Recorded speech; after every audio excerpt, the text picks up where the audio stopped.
When you do full mouth cases, they fall into usually 3 categories. It's like an easy case, it's kind of medium, and then really hard case, okay?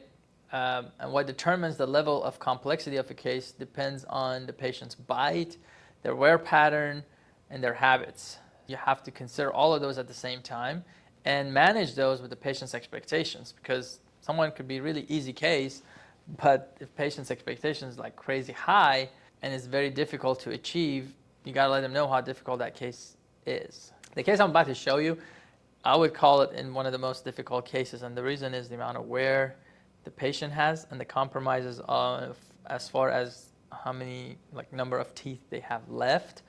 So in this case, we had to rebuild the whole smile. If you look at this, you can see the smile line is all just jagged, kind of comes up, goes down, goes up, and then goes down. This is the smile line, okay? And on the bottom, you can see the smile line it's more symmetrical, but it goes in this line, which does not match that. That itself should tell you how their grinding pattern is usually, number one. Number two, you can see these decay areas, abfraction, missing teeth. All of these you have to consider. These are contributing factors as far as how you're going to design this case. A case like this, you don't want to do veneers. You can do veneers, but if you do veneers, they're going to break him very likely. So now the type of material you choose has to match with the type of outcome you want to get based on patient's grinding pattern and function that they have. And based on all of these, you choose whether you're going to do veneers or you're going to do crowns. Now, in a case like this, the way as soon as I saw him, I knew what I'm going to do with him, because, when you do these for so long, the patients come in front of you and they start talking and they start smiling or just normal talk. It can be like, oh, their centrals are short. That's a wear pattern I see.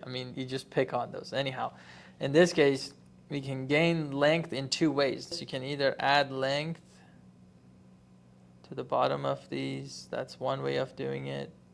The second way of doing it is add length by going up into the gum. So basically you do crown lengthening, you move the gum up. Now by doing that, you gain the length that you're looking for. Several things determine this: the root of tooth. So if patient has kind of short roots, you don't want to do that route. If lip line is too high, like when they smile, if the lower lip line is somewhere here, you can't really add length to this and make him longer, because it will look awkward. So you have to consider all of that: patient's anatomy, patient's smile, lip movement, position of the teeth, position of the root, length of the root. So you have to have x-rays to determine what you're going to do with those teeth, okay? Then after you put all that together, you have to communicate that. Please make sure you're communicating. I see that happen very often. Doctors take impressions, send them to the lab. Please wax up upper and lower teeth and send them back for cosmetic smile makeover. That's not a good communication with your lab. How is the lab supposed to know? If they're really good lab, they're going to pick up the phone and call you and be like, how do you want me to do this? And the reason I say that, you have to tell lab, are you adding length? Add 2 millimeter to the incisal edges. I like number 8 and number 9. I like this tooth, so do that. Or are you going to be like, no, we're doing crown lengthening. Move the gum up 2 millimeter up for me, and then do my wax up based off of that. Now I'm going to get a wax up model so I can build a stent to send it to periodontist to do the surgery before I do the work, so they can move the gum up for me, so I can gain the length that I want up, because patient has a high lip movement. So you got to calculate all of these. In this case, patient did not have a high lip movement, was not showing these front teeth. And when he was smiling, basically you could see that he has room to add length to those teeth. So from that point, we did a wax up based off of this. Now, in a case like this, you have to open the bite, because patient's bite is already collapsed. This patient had end-to-end bite. So when they close these teeth, these actually touch end-to-end. So we had to rebuild the end-to-end relation to give them a little bit overjit and overbite, but keep them free enough so they can chew and do all the grinding bad habits that they used to have, so they don't start breaking and fracturing stuff, okay? Then, so we ask the lab to open the bite. We ask the lab to add length to the incisal edges of upper and lower, so we don't have to shave any more teeth down. For example, on this tooth, that is the lower tooth, if you shave any more of this tooth down, you're going to be in the nerves. So you cannot shave any more down. You have to build this up higher. So if you build this up, you have to build this up. If you build this up, you have to build this up. So you have to build every single one of these in order to accommodate that bite. Now when you build these lowers up to this line, now you have to build the uppers up to come and accommodate that, okay? So